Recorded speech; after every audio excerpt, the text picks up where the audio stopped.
Bonjour, nous allons aujourd'hui aborder une question fondamentale pour vous, particulier employeur qui avez peut-être à vos côtés un aidant familial.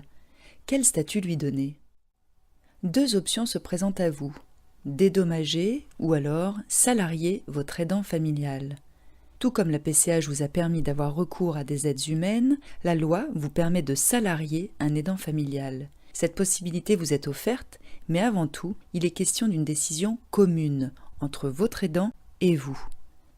Alors quel statut choisir? Quelles sont leurs spécificités? Vous pouvez voir ici les deux statuts.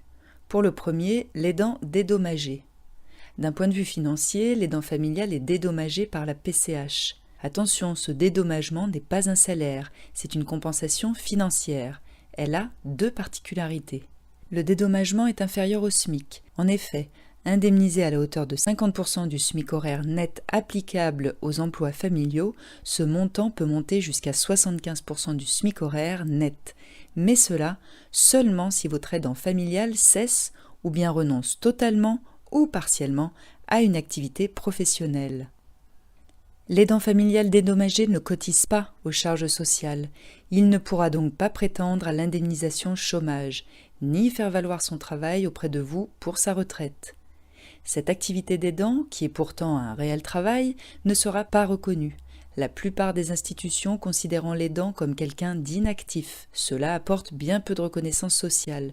La valorisation de son expérience d'aidant est donc quasi inexistante. En effet, l'aide humaine qu'il apporte n'est pas considérée comme du travail par les recruteurs. Il lui est impossible d'accéder à la formation professionnelle s'il désire valoriser ses compétences ou même se reconvertir professionnellement. Pourtant, et vous le savez, il s'agit bel et bien d'un véritable travail. L'aidant familial intervient sur des horaires, des jours définis et il mobilise des compétences spécifiques pour assurer et répondre à vos besoins, comme le ferait tout autre salarié. D'ailleurs, il est important de souligner que votre aidant familial est directement confronté aux risques liés à son soutien. Les chutes, les blessures, les accidents, la fatigue ou encore l'épuisement, mais rien de tout cela n'est couvert par l'assurance maladie. Là non plus, l'aidant ne peut pas prétendre aux indemnités journalières pour un arrêt de travail, pour maladie ou même pour accident. Tout ça mis bout à bout peut devenir problématique. Mais ce statut vous permet de préserver le lien familial. Il évite des risques de tension qui pourraient être liés à un emploi salarié. C'est donc à prendre en compte. Mais passons maintenant au deuxième statut, celui d'aidant salarié.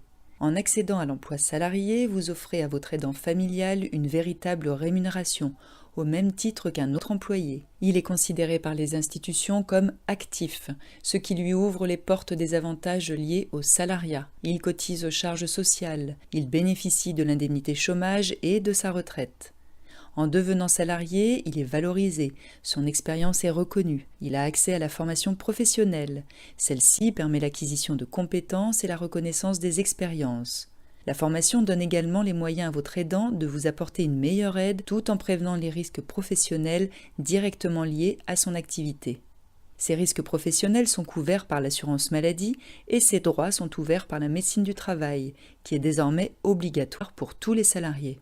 Ce statut ouvre donc des droits conséquents, mais ils doivent être sérieusement étudiés. En effet, votre relation avec votre aidant se modifie durant les heures de travail. Au passage, celles-ci doivent être clairement définies.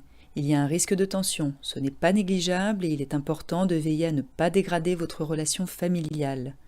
Les aspects de ces deux statuts sont donc à mettre sur la balance. Il faut prendre le temps de les mesurer, de les peser. Il est question ensuite de trouver celui qui convient le mieux aux préoccupations de votre aidant, mais aussi aux vôtres. Ce choix ne doit pas être fait à la légère. Merci de votre attention et bonne réflexion.